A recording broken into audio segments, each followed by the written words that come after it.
유럽에 항상 껴주질 않는 거죠. 너네는 미개에, 푸틴은 뼛속 깊이 반서방주의자거든요. 중국에 의존하는 순간 러시아는 끝나는 거죠. 장담하는데 한반도 통일의 진심인 나라 딱 한 나라는 러시아예요. 경제는 우리한테 손을 내밀게 돼 있다. 우리가 미국한테 야 일단 로켓 팔아라 팔 것 같아요? 절대 안 주죠. 일단 로켓을 제공한 게 러시아예요.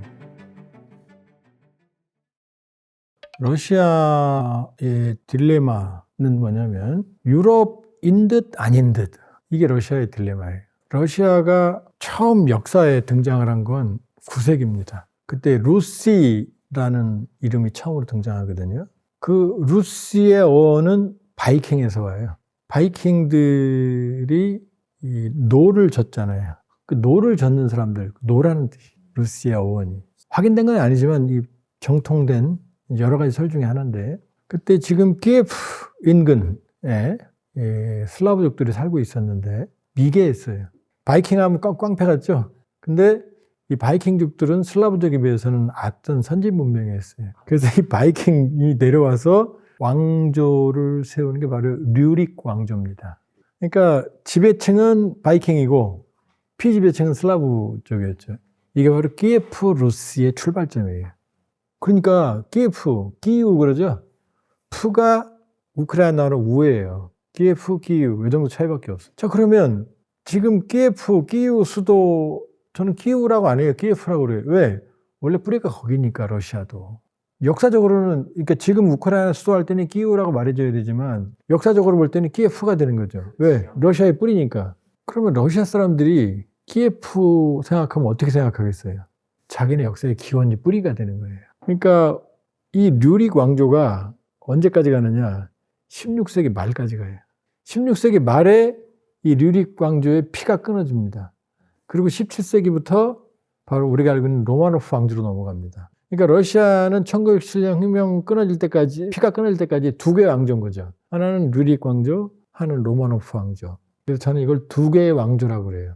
그 다음에 1917년에 혁명이 일어나죠. 이제 끊어져요, 왕조가. 자, 두 개의 공국이라는 개념이 있어요. 공국은 뭐냐면 이 일반 국가가 되기에는 작은 영주들이 그중에 좀 큰 데를 공국이라고 그래요. 그래서 처음에는 키예프 시작되니까 키예프 공국이라고 그랬어요. 이 키예프 공국 시대가 언제 막을 내리느냐? 1240년입니다. 1240년이 왜 중요하느냐? 이때 몽골이 침입해요. 그래서 키예프까지 점령합니다. 드디어 몽골이 점령합니다. 이 몽골이 언제까지 그 우크라이나와 러시아 전역을 점령하느냐? 1480년까지 무려 240년간을 지배해요. 이걸 러시아 사람들은 조금 심한 말로 쪽팔리게 생각하는 사람들이 있어요. 동양의 지배를 받았으니까. 이거를 타타르의 멍해라고 그래요. 김수희 노래 멍해. 아니 왜 몽골을 타타르인이라고 그랬거든요. 이 타타르의 멍해란 말에 아주 깊은 뜻이 들어있어요. 자, 러시아인 하면 뭔가 유럽과 좀 다르죠. 그게 바로 240년간의 몽골의 지배 때문이에요. 아시아적 색채가 확 입혀지는 거예요. 유럽의 문화에 아시아적 색채가 확 입혀지는 거예요. 그러니까 유럽과는 다른 거죠. 슬라브족들이. 자, 이 1240년이 되면, 자, 키예프 시대가 끝났다고 그랬죠. 모스크바 시대가 열려요. 그때 노브고로드 공국에 이제 러시아에서 누구를 존경합니까? 그 우리는 뭐 세종대왕, 이순신 장군 이렇게 나오죠. 제일 많이 나오는 게 이제 넵스키, 알렉산더 넵스키하고 그 다음에 이제 피터 대제가 나와요. 18세기에. 이때 알렉산드르 넵스키라는 사람이 등장합니다. 노브고로드 공국에. 이 사람의 아들이 이제 모스크바 시대를 열어요. 이 노브고로드 이 알렉산드르 넵스키가 왜 중요하냐면 그때 몽고의 지배를 받았는데 이제 유럽 기사단과 스웨덴이 쳐들어 내려와요. 여기에 만일에 무너졌으면 이제 러시아는 존재하지 않는 거죠. 근데 이 유럽 기사단과 스웨덴을 알렉산드르 넵스키가 깨부십니다. 그러면서 러시아를 그 유럽의 지배로부터 막아내요. 영웅이죠. 최고 영웅이에요. 그래서 우리를 치면 상트페테르부르크의 제일 큰 종로 같은 도로 이름이 알렉산드르 넵스키 대로예요. 그런데 이 사람이 자 이렇게 위대한 장군이지만 몽고한테는 또 입장을 바꿔요. 엎드립니다. 완전히. 시키는 대로 할게요. 그래서 몽고는 그래도 착해. 네 맘대로 해. 대신 내 말 잘 들어야지. 이러면서 모스크바 공국이 날개를 펴기 시작을 해요. 이렇게 해서 키예프에서 모스크바로 넘어오는 겁니다. 이 모스크바가 언제 끝나느냐? 자, 피터 대제라고 그랬죠. 여기서 등장해요. 피터 대제. 아까 몽고 타타르의 멍에 피터 대제는 어떻게 생각했느냐? 우리는 왜 이렇게 미개하지? 그럼 생각했어요. 아, 유럽에서 너무 멀리 떨어져 있어. 이 사람은 왕세자 시절에 수행원들 데리고 유럽 전체를 돕니다. 집 짓는 거, 배 만드는 거, 대포 만드는 거, 모든 걸 다 배워요. 이 사람은 완전히 서구주의자예요. 서구주의자. 우리는 유럽으로 가야 된다. 모스크바? 너무 멀어, 유럽에서. 발틱해, 상트페테르부르크 수도로 옮겨요. 우린 유럽으로 가야 된다. 이 사람이 서구파예요. 그러니까 피터 데제 같은 사람들을 서구주의자라고 그래요. 우리는 서구로 가야 된다. 이게 서구파예요. 우리가 몽고의 지배를 받아서 쪽팔린 게 생긴 거야. 이건 다 털어내야 돼. 지우고 싶어. 이게 서구주의자들이에요. 그 반대가 누구냐? 바로 슬라브주의자들이에요. 무슨 소리야? 우리는 서구와 다른 유라시아적 정체성, 러시아인의 공동체성, 이런 것들이 있어. 라고 생각하는 거예요. 이게 굳이 따지자면은 푸틴이에요. 그 슬라브주의의 철학의 뿌리를 이어받은 게 푸틴이에요. 우리는 서구는 증오의 대상, 적이에요. 푸틴의 대상은. 그러니까 러시아는 그렇게 유럽이 되고 싶었지만 유럽에 항상 껴주질 않는 거죠. 너네는 미개해.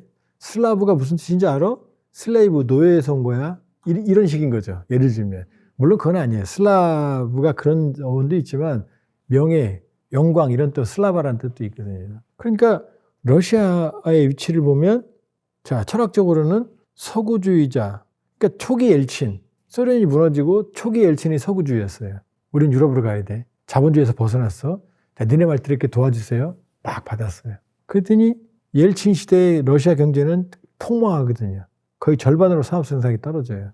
그러니까 처음에는 소련을 무너뜨리고 사람들이 열광했어요. 우린 서구로 가는 거야. 우리 유럽으로 가는 거야. 만세. 그런데 경제는 폭망하고 유럽이 러시아 경제를 수탈하고 이런 생각이 든 거예요. 그러니까 옐친은 뒤에 가서는 반서구주의로 바뀝니다. 그러면서 그 옐친의 마지막 지지율이 5%까지 떨어졌을 때 옐친이 그 당시 총리였던 푸틴을 발탁하고 푸틴이 이제 반서구주의의 기체를 들면서 시작을 하게 된 거예요. 그러니까 왜 이렇게 길게 얘기를 하냐면 그 러시아의 딜레마는 항상 유럽과 아시아에 껴있잖아요, 땅이. 유럽으로는 못 나가요. 끊임없이 나가려고 나갈 수가 없어요. 막혀. 꿈도 못 꿔. 독일이 막고 있고 폴란드가 막고 있고 어마어마한 벽이에요. 그리고 유럽에서는 잘 안 껴주려고 그래. 근데 이쪽 시베리아 쪽으로 해서 왔어요. 시베리아 아무도 안 살잖아요. 쭉 오니까 어디까지 왔어요? 블라디보스토크까지 온 거죠. 그런데 자, 블라디보스토크를 관통해서 이쪽 태평양까지 왔는데 여기는 아무것도 없잖아요. 옛날로 치면. 유럽에 다 있는데 유럽은 막아놨어요. 그 다음에 철학적으로는 슬라브주의 공동체, 우리끼리 슬라브 민족주의, 서구주의 두 개가 파벌이. 그런데 말씀드렸지만 소련이 무너지고 나서 러시아인들은 깊은 상실감에 빠졌어요. 소련 체제의 몰락, 그 다음에 이 자본주의로부터의 배신감, 원했던 자본주의적 번영이 오는 게 아니라 끝없는 추락. 그러니까 실제로 정말로 힘들었어요. 저 유학할 때. 러시아인들의 경제가 반토막 났다고 생각하면 돼요. 거기다 사회주의 공동체, 연금 이런 게 다 사라지니까 모든 사람들이 갑자기 거리를 다 앉은 거예요. 이때 푸틴이 등장한 거예요. 그러면 나온 게 러시아판 마가예요. 그레이트 러시아.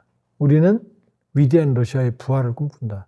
이렇게 했는데 마침 푸틴에게 천운이 따라요. 고유가 시대가 와요.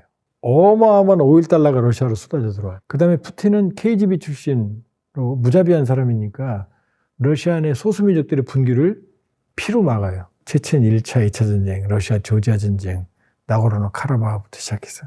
이 러시아가 힘으로 막 소수민족을 지지 밟아요. 그러니까 러시아 사람들이 어떻게 생각해요? 푸틴 멋있어. 힘으로 해. 세졌어, 우리 다시. 그 다음에 돈 들어오니까 우리 잘 살아졌나 봐. 푸틴 만세야, 만세 하는 거죠, 지금.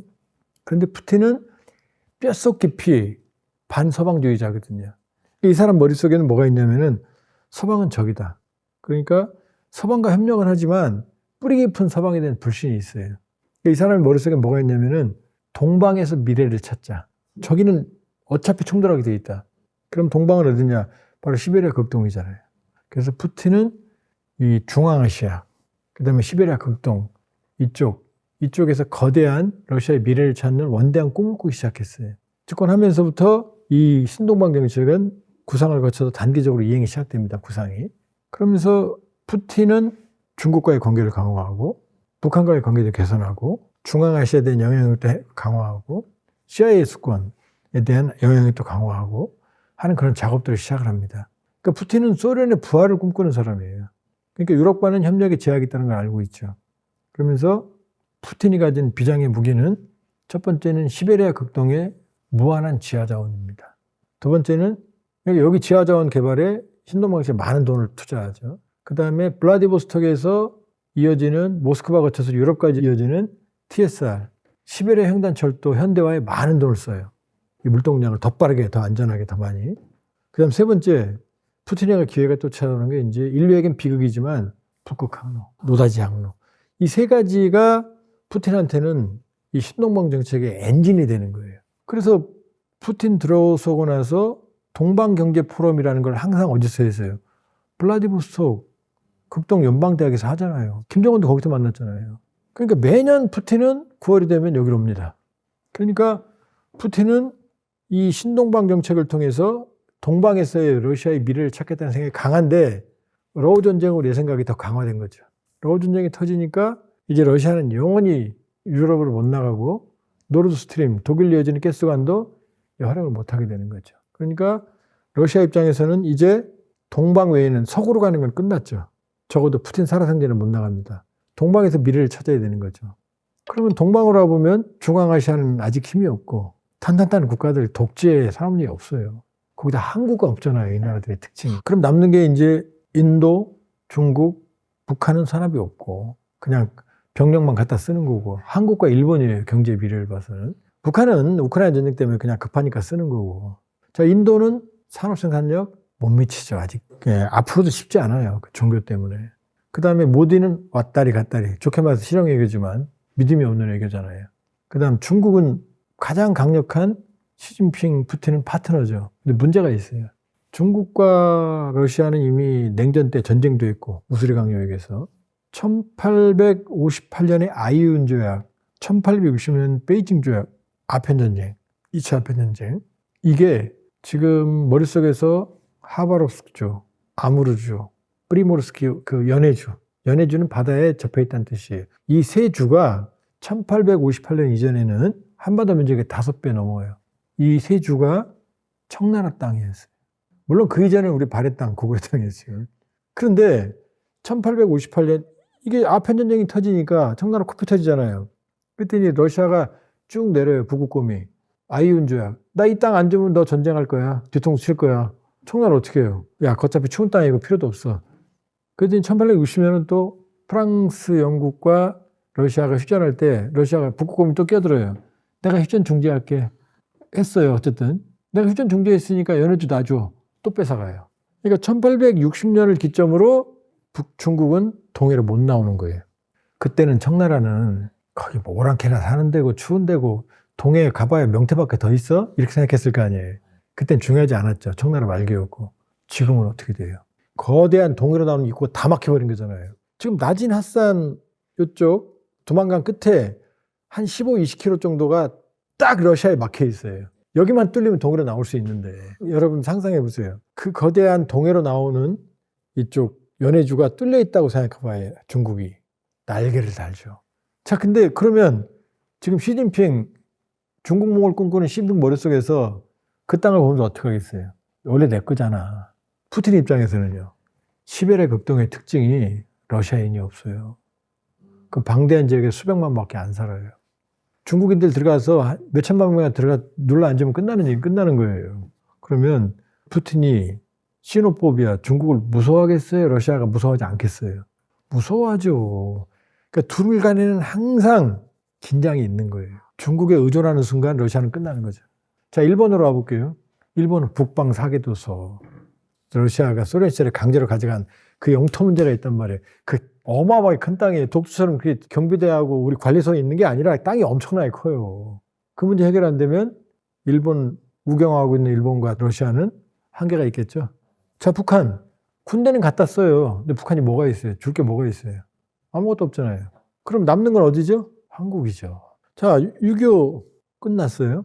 지금 우리가 노태우 국방정책 때 제일 먼저 수교한 게 어디예요? 소련이에요. 한소수교예요. 지난해가 한소수교 한 지 35주년이에요. 자, 한소수교 때 제가 그때 유학 갔거든요. 우리에 대한 인식이 아주 좋았어요. 왜냐하면 6.25는 1950년 얘기잖아요. 공식적으로 소련은 참전하지 않았어요.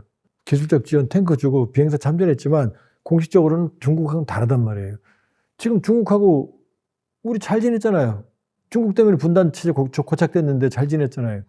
근데 러시아하고 잘 못 지낼 일이 뭐가 있어요. 그러니까 사이가 좋았단 말이에요. 코로나 직전에 한러 교역은 270억 불까지 갔어요. 북한은 1억 달러 넘은 적이 없어요. 냉전 이후에. 270배가 넘는다는 얘기예요. 거기다가 러시아 사람들은 한국에 대한 이미지가 아주 좋아요. 한국 문화도 좋아하고 한류도 좋아하고 심지어 푸틴 딸이 한국 청년하고 연애까지 유명하잖아요. 보도도 돼 있잖아요. 결혼도 할 뻔했어요. 자, 그러니까 러시아 입장에서는 동방으로 나가야 되는데 동방에 나가려니까 붙어있는 땅이 하나 있어요. 한반도잖아요. 그러니까 러시아는 주변국 중에서 유일하게 한반도 통일을 원해요. 통일하면 북한하고 내려올 수 있잖아요. 그러니까 러시아인들하고 여론조사에 보면 한반도 통일을 지지하는 비율이 미일 중러 중에 제일 높아요. 두 번째, 통일 안 해도 경제적으로만 연결하자. 가스파이프, 철도, TKR과 시베리아 횡단철도. 그러니까 주변 사국 중에서 장담하는데 한반도 통일에 진심인 나라 딱 한 나라는 러시아예요. 본인들의 이해관계가 신동방 정책에 날개를 다니까. 자, 러시아 입장에서 중국은 껄끄러워. 일본은 문제가 있어. 또 우경화하고 있어. 시베리아 극동의 지하자원을 한국은 당연히 필요하죠. 부산항이 세계 2위 한적항이에요, 지금도. TSR 연결되면 철도가 물량의 한계가 있지만 철도가 가진 장점이 또 있거든요. 쓸 수 있어. 북극 항로, 우리가 코앞에 있잖아요. 중국은 자기들이 근 북극 국가래요. 그리고 그 북극 정책을 북극 1대1로 하거든요. 무슨 중국이 근 북극 국가예요. 만일에 연해주가 중국이 거다 그러면 말 되죠. 근 북극 국가 맞지. 그러니까 시진핑은 미치는 거지, 그 땅 때문에. 그러니까 우리 입장에서는 자, TSR 우리가 이용하면 천문학적인. 그러니까 김정은이 저 삐져 있지만 시베리아의 가스 파이프라인 LNG 배 북한 통과해서 횡단철도, 한반도 횡단철도 TKR과 TSR을 연결하면 유럽까지 그냥 가는 거예요. 배로도 가지만 기차로도 가는 거예요. 그러니까 신동방 정책과 우리의 북방 정책은 아주 친화력이 있죠. 우리가 불곰 사업에 성공했던 이유도 뭐냐면 바로 노태우 정부의 북방 정책 때문이에요. 노태우 정부 저는 안 좋아해요. 군부 정권이고. 그러나 북방 정책은 신의 한 수였다. 자, 한소수교 90년, 한중수교 92년 했죠? 그 다음에 중앙아시아, 동유럽, 또는 게 대우예요. 지금 대우 지금 뭐 해체됐지만 우리가 한소수교 안 했으면, 한중수교 안 했으면 여기까지 왔을까요? 왜냐? 냉전 체제가 해체되니까 이념이라는 장막이 사라지니까 이때 이걸 파고 들어간 게 한국의 북방 정책이에요. 그러니까 한소수교, 한중수교가 신의 한 수죠. 그러니까 한중수교, 중국과 우리는 경제가 이렇게 왔잖아요. 세계 경제 흔들릴 때도. 지금 중국 묘하지만 중국 아니었으면 우리 여기까지 못 왔어요. 그건 인정해야 돼요. 지금 좋든 싫든 간에. 그 다음에 우리 머니인사이드에서 불곰 사업 얘기했잖아요. 자, 불곰 사업으로 그 당시 러시아가 T-80 탱크 줬어요. 이게 K1 탱크 개발의 밑거름이에요. 물론 미국 기술이 전혀 안 들어간 건 아니지만. 그 다음에 BMP-3 보병전투차 왔어요. 이게 KF-21 보병전투차의 뿌리가 됐어요. 자, 메티스 대전차 미사일. 우리 현궁의 뿌리가 됐어요. 이글라는 한국의 신공에 도움이 좀 됐어요. 물론 여러 가지 기술이 됐지만 이런 것들이 뿌리가 됐거든요. 그 다음에 나로호, 우리 누리호 지금 날아다니고 있죠. 1단 로켓을 제공한 게 러시아예요. 우주 로켓은 1단이 생명입니다. 1단 로켓을 개발하는 게 관건인데 그걸 우리가 개발 못하니까 러시아가 1단을 줬단 말이에요. 통째로. 그런 사례가 없어요. 세계 로켓 개발사에. 그 다음에 실패하니까 또 줬어요. 우리 3차례나 줬어요.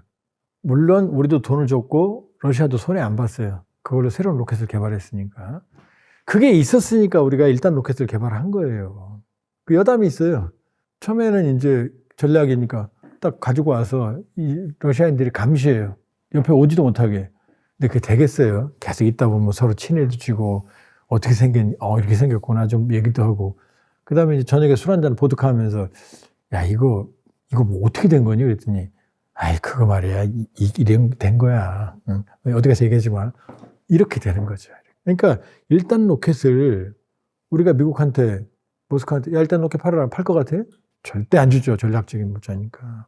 그리고 또 하나는 이 단거리 미사일, 러시아 이스칸데르 단거리 미사일이 있어요. 사거리 800인데 마지막에 풀업 기동을 해요. 이렇게. 이걸 갖다가 북한이 만든 게 KN-23이에요. KN-23. 그 다음에 우리가 이걸 갖다가 만든 게 현무거든요. 그 유명한 현무. 현무5는 뭐 탄도가 8톤, 9톤이라고 그러죠. 현무4는 4.5톤이고. 근데 이 현무2죠. 현무3는 이제 순항미사일이고. 자, 이스칸데르, 북한의 KN-23, 그 다음에 우리 현무2 한번 비교해 보세요. 이름 지어봐요. 너 한번 맞춰보라 그러면 구별 못해요. 그건 뭐냐면 다 기술이 그쪽에서 우리가 상당 부분 흡수했다라는 거예요. 그러니까 사실 러시아하고 우리가 러시아 사람들 가끔 그런 얘기해요. 친구들이 과거에. 야, 니네는 가져가기만 하고 우리한테 뭘 줬니? 이렇게 말해요. 항상 우리가 러시아 이익을 봤어요. 자, 현대 기아차 지금도 러시아에서 최고입니다. 그거 알잖아요. 도시락면 초코파이 러시아의 최고 국민 음식. 그 다음에 중국으로 가볼까요? 중국과의 교역 관계가 우리 중간재 가져다 중국이 수입해가는 그런 구조였거든요. 지금 경쟁이에요. 그러나 그 긴 시간 동안 우리 경제를 지탱하는 건 우리 경쟁력을 키워준 건 중국과의 교역이었거든요. 그러니까 냉전체제 이전의 한강의 기적은 태평양이었다 그러면 냉전체제 이후에는 북방 공간이 또 한 번 우리가 치고 올라갈 수 있는 동력을 제공해 준 거거든요. 자, 러전쟁 이후를 생각해 보자고요. 안 그래도 신동방 정책, 동방중시의 푸틴인데 전쟁이 끝나면 유럽이 도움을 받을 수 있을까요? 못 받죠. 거기다 우크라이나 영토 장악한 거 돌려주지도 않을 텐데 제재는 계속하겠죠. 그러면 러시아 입장에서는 이제는 경제인데 클린턴이 옛날에 그랬잖아요. 부시한테. 바보야. 문제는 경제야. 자, 우크라이나 전쟁을 저 영토를 장악하고 끝내도 이제 민심은 경제로 갑니다. 권력은 총구에서 나온다. 틀린 말이에요. 마오쩌둥. 권력은 지갑에서 나와요. 광에서. 그러면 이 러시아 경제를 재건해야 되는데 또 저 방대한 우크라이나 장악한 영토 재건해야 되는데 전후 복구해야 되는데 누구랑 손을 잡아요? 중국? 무서운데.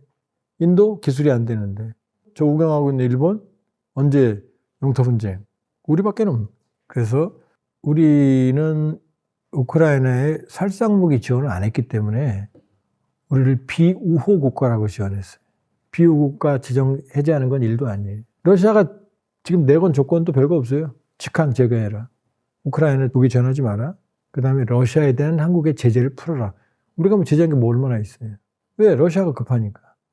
그러면 전쟁이 끝나도 러시아는 북한에 손을 안 놓을 거예요. 그거 왜 놔요? 계속 안보적으로 도움을 받을 건데. 전후 긴장관계 유지 위해서 인민군 받고. 그러나 경제는 우리한테 손을 내밀게 돼 있다. 그러면 이 우크라이나 전쟁 이후를 생각한다면 우리는 북방의 또 다른 어차피 전쟁은 끝납니다.